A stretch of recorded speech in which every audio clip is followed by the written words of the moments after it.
Joining us now is Republican Congresswoman Marsha Blackburn of Tennessee. She's also the Vice Chairwoman of the House Energy and Commerce Committee, which held yesterday's hearing. Good morning, Congresswoman.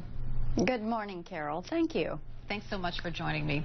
Sure. CNN has looked into the medical privacy question and found the website does not violate HIPAA. In fact, the only health-related question is, do you smoke? So what specifically were you referring to on the website that could possibly violate HIPAA? We are concerned about privacy overall, data security, privacy, and of course applying and complying with the HIPAA laws. And let's take Serco for an instant. What question does it specifically ask that would concern you about HIPAA? What medical question does it ask? Carol, HIPAA requires you to, it's the way you structure your website and the way you transit the information, the transfer rights that are there.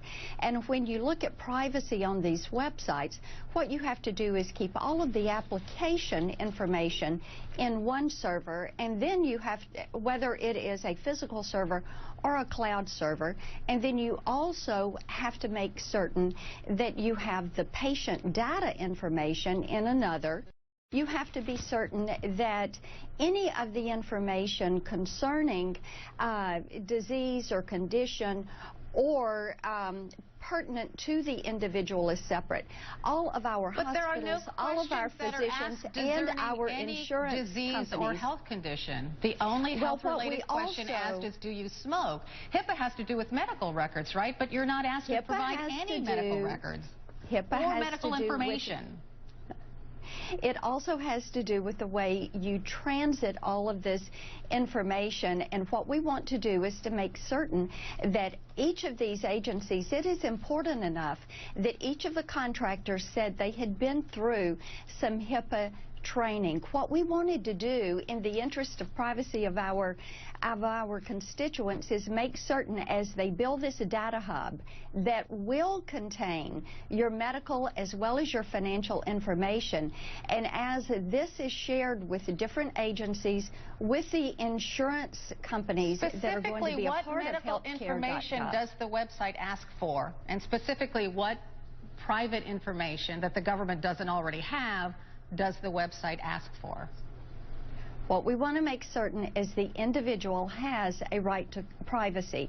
And as you heard in what was revealed yesterday in the privacy notice that is down in the coding, an individual is not given that right to privacy. So not only are we looking at HIPAA, we are looking at privacy. We are looking at how the companies handle this information. Serco said they had 2,000 individuals that are entering this information. What kind of information are you talking about? What specifically does the website ask that I might be afraid might be shared with whomever? Like specifically, what information? You should be very concerned, not only as you navigate the website, but as you make a purchase, and then as your information is handled. What we want to make certain is that an individual's medical information, their financial information, is all going to be kept in a private manner. What people do not want is a peeping Tom that is going to look through their private or any of their PII, their personally identifying information. They want to make certain that the federal government has standards and are applying and abiding by the privacy laws that are on the books and by the HIPAA regulations that every hospital and every doctor abide by. So this is a serious investigation looking at the entire rollout and launch of this website, how this data is being used. You know, Carol, it was so interesting yesterday. I understand your concern about hacking into the site, because that is a real concern, because it's not working right now. And the identifying information is of concern. Specific information, I'm just not clear on what the website asks you that would violate HIPAA.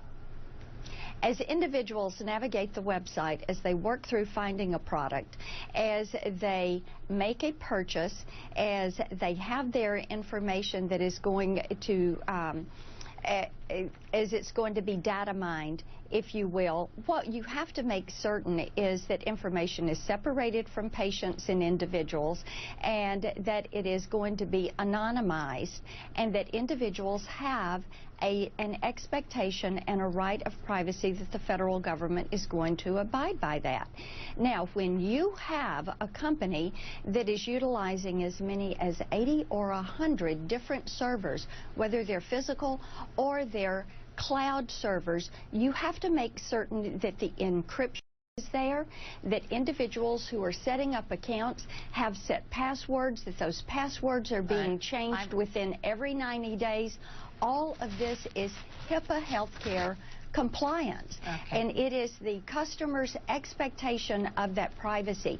If these individuals are not engineering those websites with these protections, with these encryptions, if they are not making certain that people do not have physical access to those websites and the information held in them, then they're not going to be compliant with federal law. And we want to make certain that they are going to be compliant. I understand. Again, the only health-related question this website asks is, do you smoke? But I hear what you're saying. I think there are other questions that are there. There are other questions that are there, and so we're going to continue. Congresswoman Blackburn, thank you so much for joining me this morning.